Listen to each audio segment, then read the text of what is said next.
Hello guys, ഇന്ന് നമ്മളൊരു അടദോശയാണ് ഉണ്ടാക്കുന്നത്. അതിന് എന്തൊക്കെയാണ് വേണ്ടതെന്ന് നോക്കാം.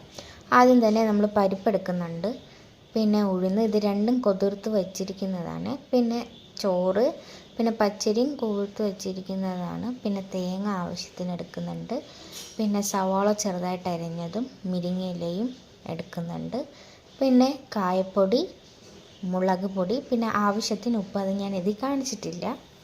അപ്പം ഈ എല്ലാം കൂടെ നമുക്കിട്ട് അരച്ചെടുക്കണം.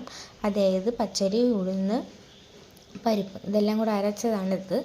അതിലേക്ക് നമുക്ക് തേങ്ങ ചിരകിയത് ഇടുക. അതിനുശേഷം മുരിങ്ങയിലയും സവാള അരിഞ്ഞതും കൂടെ ചേർക്കാം.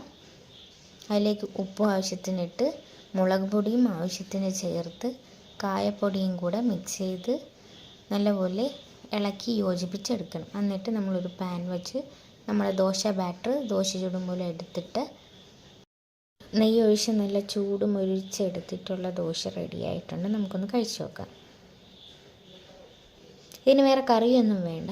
അപ്പോൾ ഇഷ്ടപ്പെട്ടെങ്കിൽ സബ്സ്ക്രൈബ് ചെയ്യുക.